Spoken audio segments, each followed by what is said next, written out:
Before movies like Hot Shots and The Naked Gun hit theaters, the Zaz trio, Zucker, Abrams, and Zucker, already had us bewildered and rolling on the floor with their absurd slapstick comedy genius in the form of Top Secret. If you've ever watched films like Airplane or the Scary Movie series, you know exactly what I'm talking about. Top Secret mixed Elvis-style rock and roll with World War II spy thrillers and was actually the debut film of none other than Val Kilmer. You know, the guy that played Batman that one time. Some 40 years later, this film still serves as a goldmine of fun facts and behind the scenes. So without further ado, let's get right into it. Here's 18 crazy, not so secret, facts about Top Secret.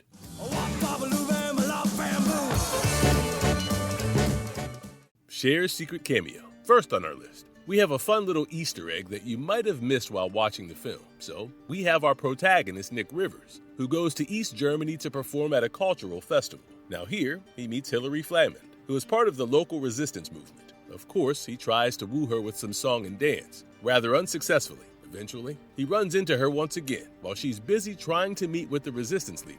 This lands her in some trouble with the police, but Nick Rivers, like the hero he is, gets himself caught in a bid to help her escape. This is when Nick ends up in prison, and we get to see the Easter egg, which is a picture, rather a headshot of Cher, on the cell wall. I'm sure we're all wondering the same thing. What the hell is a headshot of Cher doing there? Well, interestingly enough, Cher and Kilmer were dating at that time, and she often visited him on set, which made this cameo a nice nod to their romance. Kilmer, then just 21 years old, was actually dining at a restaurant when he heard that Cher wanted to meet him. Imagine that.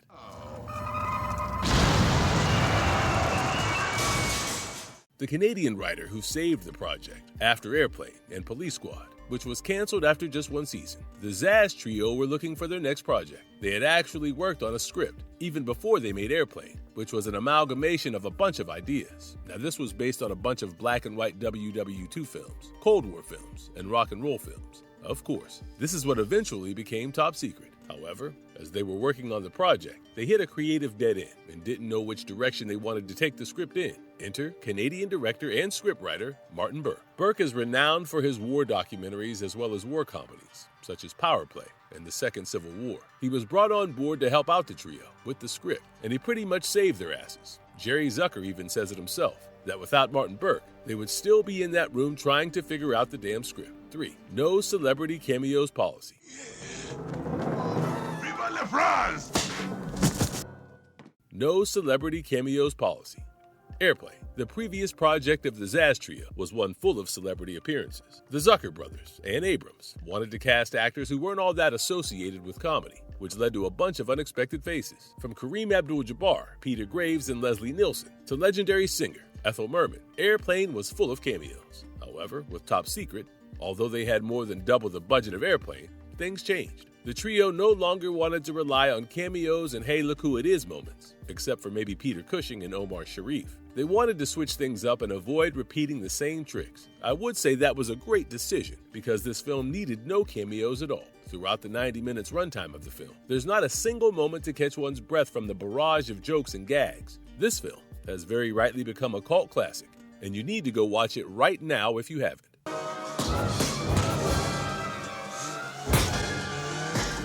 Moved to avoid Ghostbusters and Gremlins. Although Top Secret was originally scheduled for June 8, 1984, it was actually moved to a later release date of June 22nd. This was done in an attempt to avoid competition from fellow new releases, such as Ghostbusters and Gremlins, which were scheduled for the same exact date. Unfortunately, despite shifting dates and rescheduling the release, nothing could avoid what was to come. The film had to compete with several other films, including The Karate Kid, Star Trek III, Indiana Jones, and The Temple of Doom, and many more, and finished 7th behind them all. However, despite bombing at the box office, the film did go on to become a cult classic, which the Zaz trio are actually really proud of.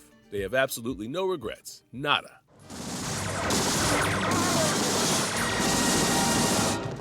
The backwards Swedish bookstore scene. Let's talk about one of the most creative, insane, and absurd comedic gags to ever feature in a film. No one except these guys could have possibly come up with this idea, so if you've watched the film, I'm sure you remember a scene where Nick and Hilary are at a Swedish bookstore with Peter Cushing playing the bookkeeper. At first look, everything seems normal, right? The actors are speaking in Swedish, and it's just another scene. Except it's not. They're actually speaking English. How is that possible, you ask? Well, when the scene was being filmed, The actors were instructed to play the whole thing backwards. So, while they were indeed speaking English, they were performing their actions and dialogues backwards. Then during production, the scene was reversed so that it would play out normally. Sounds confusing, right? Even the actors thought so. In fact, they had to rehearse this single scene for an entire day before filming it for another whole day. Approximately 17 takes. Lucky for you, you can now watch both online.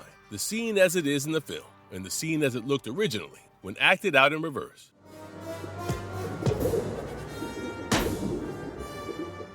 The real underwater bar fight. This is often considered one of the best and most surprising scenes in comedy movie history by fans. Yes, I'm talking about the underwater bar fight scene. All real. No CGI or special effects, just a whole set and actors submerged underwater. The scene begins when Nick Rivers and villain Nigel very comically fall off a truck, then off a bridge, and finally land in a lake. You would think they'd stop fighting, right? But nope. Not only do they continue fighting, but they also end up in an underwater saloon. Yes, you heard me right. The whole scene was filmed in a big tank at a studio at Pinewood, and the scene was broken down into 10 to 15 second sections that actors could film while holding their breath. They were intermittently provided with oxygen, and you can imagine what a challenge it must have been to deliver the lines without laughing and wasting oxygen. A little extra fun fact for you. Val Kilmer actually learned how to dive for this very scene and got a diving certificate.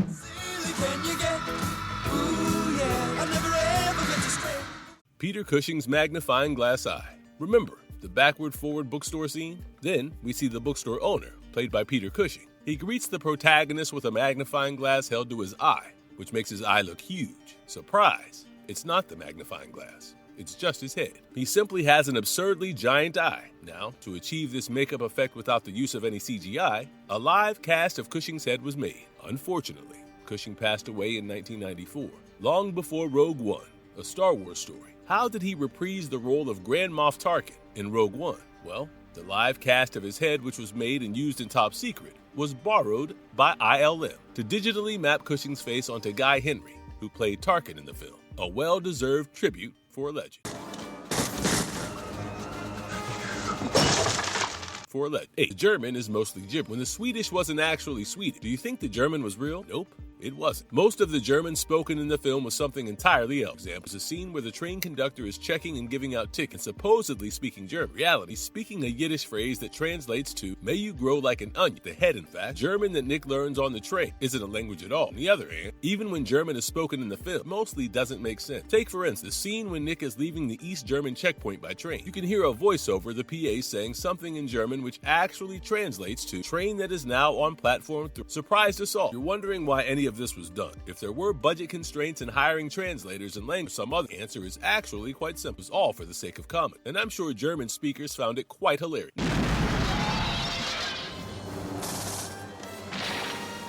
Cow disguise used a real cow. Remember when the resistance group was attempting a rescue operation of Dr. Flam and the plan was to infiltrate the prison disguised as cows? Well, the cow we see on screen wasn't just a disguise, it was an actual cow. Ridiculous, right? Spots were painted on its body and shoes were put on its hoof. Now you can only imagine how difficult that must have been, considering that cows hate having things on them. The crew had to go to great lengths to cut out bottoms of the Wellington and then Velcro it onto the hooves of the cow. Phew, talk about dedication.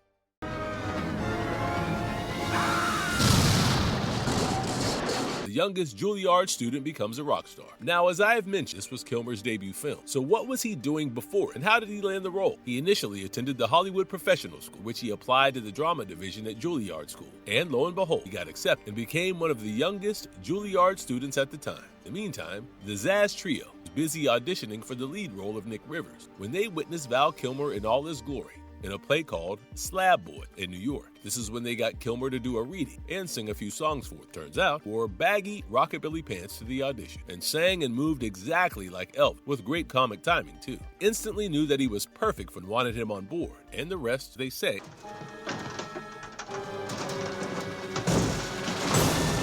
Val Kilmer's difficult reputation began here. Turns out, not everything was smooth sailing in the film. While Val Kilmer was perfect for the role of Nick Rivers and ended up doing a really good job, things were a bit rocky between him and the trio. David Zucker particularly noted how Kilmer was often moody on set and said that it was hard to predict which Val would show up on any given day. Jerry Zucker also mentioned that he was sometimes quite mercurial on set. On some days, he was an absolute blast to work, but on other days, he was all down in the dump. All three of them emphasized that extremely dedicated, and they all liked David Zucker and Kilmer eventually even bonded. Moreover, Jimmy Abrams, particularly, recalls how Kilmer struggled at times, but was overall a good kid. He and his wife even hung out with Kilmer outside the set. What had gone wrong? Well, Kilmer himself spoke and mentioned that he was unable to enjoy on set, especially with the uncertainty, and was always way too serious. After all, he was just a fresh graduate of Juilliard School with little to no film experience. Moreover, Nick Rivers wasn't the most well-written character, and the transition from serious Broadway, playing a silly comedic Elvis, knocked Cowles as co-star, difficult for Kilmer to handle.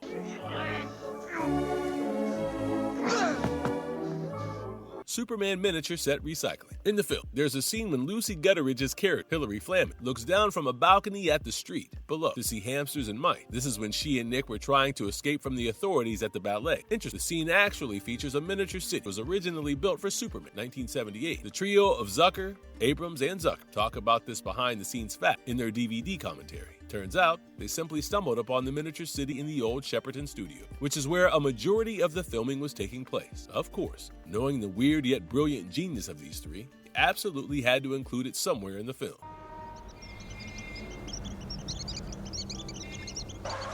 Director's cameo as German soldier. While the film did have no celebrity cameo policy, Rule definitely did not mention anything about our beloved director. Yep, you guessed it. Jim Abrams, David Zucker, and Jerry's cameo as German soldiers in the film. We talked about the miniature city that is featured in the scene where Hilary and Nick are on the run from authorities. This is when they have locked themselves in the prop room of the ballet and are looking for an exit. As Hilary looks down the balcony, Nick urges her to run away while he stays behind. That's when three German officers barge into the prop room, pointing guns at a suited-up Nick Rivers. These three officers are none other than our Zaz trio. I wonder how Val Kilmer stayed in character while his three directors, dressed up in uniform, arrested him.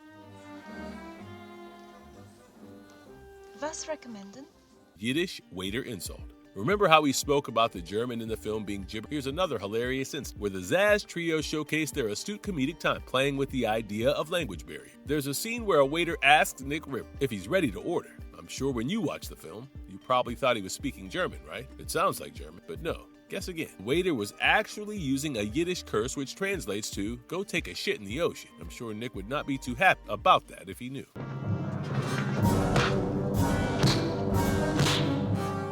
Box office bomb that made money. And now, we all know that Top Secret bombed at the box office. Kilmer's then-girlfriend, Cher, even predicted it when she repeatedly told him that the film had a hilariously stupid script that would be a flop. Of course, this was for a multitude of reasons. The Zaz Trio's typical approach wasn't being received all too well by audience, as seen with Airplane 2 or even Police Squad. Moreover, pointed out by Jerry Zucker, the film lacked a story and wasn't really a film, but rather a joke book. All these facts, along with the intense box office competition that we previously talked about, led to this unfortunate consequence. However, what is extremely certain is that despite bombing at the box office, the film actually raked in loads of money. Doesn't make sense, right? The initial budget of Top Secret was around $8 to $9 million, which was almost double the budget of Airplane. Nonetheless, Top Secret actually ended up making $20 million, thus basically doubling its investment. Then why is it considered a flop, you ask? Well, unfortunately, Top Secret was compared to its spiritual predecessor, Airplane, which had a massive revenue of $171 million. Thematic Top didn't even come close in terms of success, and was thus a bomb.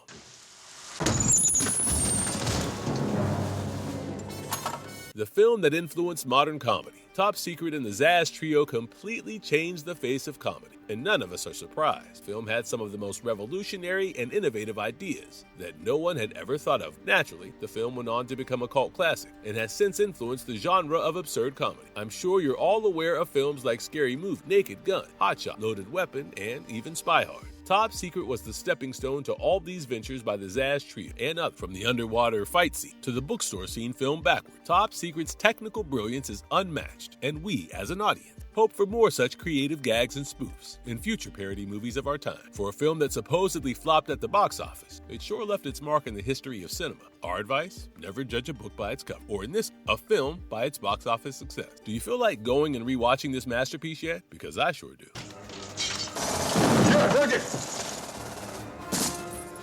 Kilmer's musical versatility shines. Who knew our beloved Batman could sing them? Val Kilmer has one hell of a voice, and it truly shines throughout the film. Right from his audition, he gave an impromptu performance of Turn Me Loose, which had our directors floored. In the film, all of Nick Rivers' performances are actually done by Val Kilmer, and are available in the film's soundtrack. Remember when Nick Rivers tries to woo Hilary Flamon? Val Kilmer gave a brilliant song, Tutti Frutti in that scene. Alongside, they also performed Skeet Sir, How Silly Can You Get, Spend This Night With Me. In fact, these performances were so impactful that they helped Kilmer land his subsequent role of Jim Morrison in The Door. I'll give you another little-known fact related to Kilmer before filming started. The Zazz Trio had convinced Kilmer to spend around 4 months learning the guitar, which they said was mandatory and would be required on set. However, on the first day of set, Kilmer found out that it was just a prank and he had to simply pretend to strum the guitar.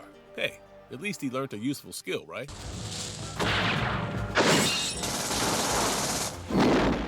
Marvelous verdict.